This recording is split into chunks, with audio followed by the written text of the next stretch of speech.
Welcome back, Wealth Tubers. Today, Donald Trump's bold proposal for a temporary 10% cap on credit card interest rates. It sounds like a game changer for Americans struggling with debt, but let's peel back the layers and see what's really going on. While this cap may seem appealing, it could actually restrict access to credit for those who need it most.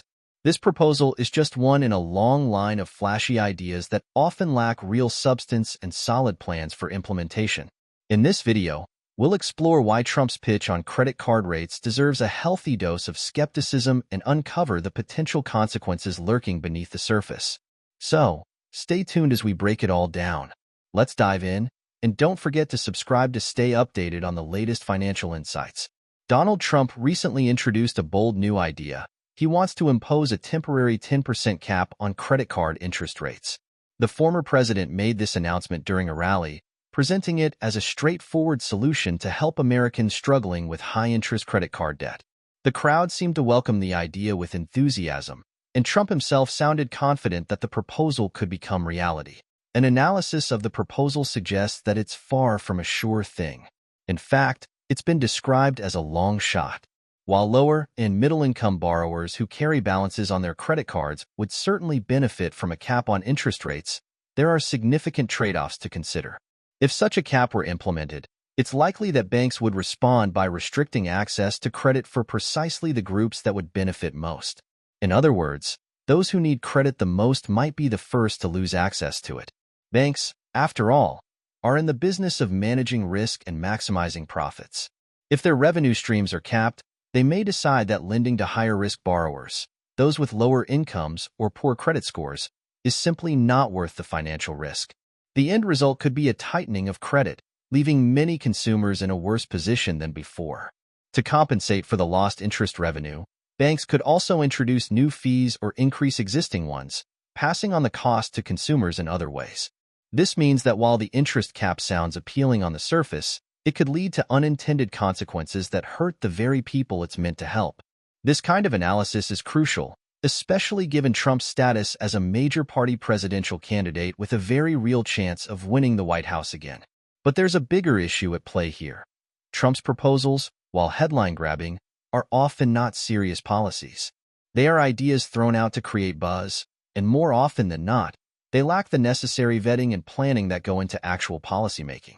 What we're witnessing is a candidate under pressure, worried about his standing in the polls, uncertain about his chances in the upcoming election, and seemingly grasping for ideas that might spark excitement among his base. The 10% interest cap is just one example of this trend. Throughout the campaign, Trump has continuously floated a series of eye-catching but unfeasible ideas. These aren't proposals designed to be implemented. They're designed to grab attention, stir up his base, and keep him in the headlines. Remember the plan to make IVF free for Americans? Or the idea to use revenue from tariffs to cover childcare expenses? What about his sudden suggestion to amend the 25th Amendment?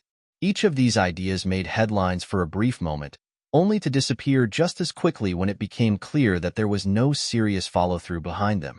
This pattern is indicative of a broader strategy, a tactic that relies on sensationalism rather than substance. In the age of social media, where attention spans are short and soundbites are king, this approach can be effective in keeping a candidate in the public eye. It creates a cycle of anticipation and excitement, drawing in supporters who may not take the time to critically evaluate the feasibility of such proposals. Even when he introduced the idea of multi-trillion-dollar tax cuts, experts were quick to point out that the numbers didn't add up. Upon closer scrutiny, these sweeping promises began to unravel, revealing that they were more about generating excitement than offering feasible solutions.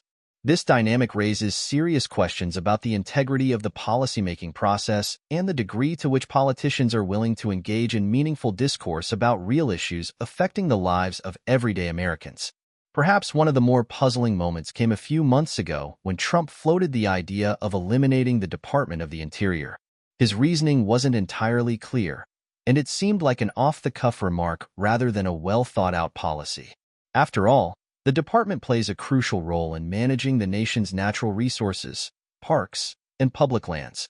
The loss of such an essential agency could have widespread consequences, impacting environmental regulations, conservation efforts, and public access to outdoor spaces. But just as quickly as the idea was introduced, it was forgotten, never to be mentioned again. This is what we've come to expect from Trump in this election cycle, a steady stream of proposals that are long on spectacle and short on substance. And while it's impossible to predict exactly what his next big idea will be, there's no doubt that more will come. With every new proposal, the details will likely be just as vague, the plans just as unworkable, and the follow-through just as non-existent. Ultimately, these ideas serve a specific purpose. They allow Trump to project the image of a candidate who's constantly innovating, constantly thinking outside the box. But the reality is far more cynical. These proposals aren't meant to be implemented. They're meant to generate excitement and grab attention. They're designed to appeal to voters who might not dig deeper into the feasibility of the promises being made. This raises a crucial question. What happens when the proposals don't materialize? What happens when the promises made during the heat of the campaign trail are forgotten, abandoned in favor of the next headline? It creates a cycle of disillusionment among voters, who may feel betrayed when they realize that the grand ideas they supported were little more than political theater. And that's the key takeaway here. While Trump's ideas might sound appealing on the surface, they are often impractical, hastily constructed, and largely performative. They're more about keeping his campaign in the news cycle than about solving real problems for Americans. As Election Day approaches, the list of proposals will undoubtedly grow, but the likelihood of any of them becoming actual policy remains slim. In a political landscape increasingly dominated by sound bites and sensationalism, it's vital for voters to remain vigilant and discerning. As new ideas emerge from Trump's campaign, they should be met with skepticism and scrutiny. After all, meaningful change requires more than just catchy slogans. It requires well-thought-out policies that address the needs of all Americans, not just those that resonate in a moment of political fervor. Thanks for tuning in, WealthTubers. Today, we explored Donald Trump's proposal to impose a temporary 10% cap on credit card interest rates, a bold idea that, while it may sound appealing, carries significant trade-offs that could ultimately hurt those it's intended to help. As we've seen, the banking industry is likely to tighten credit access in response, leaving lower and middle-income borrowers in a worse position. This proposal is just one of many flashy ideas Trump has thrown out, often lacking the serious planning needed for effective policy. It's essential to approach such proposals with skepticism, as they tend to serve more as attention-grabbing headlines than practical solutions. So, what do you think? Will these ideas impact the election, or are they just smoke and mirrors? Share your thoughts in the comments below. If you found this analysis helpful, don't forget to like this video and subscribe for more insights into the latest financial news and political proposals. Until next time, stay informed and take control of your financial future.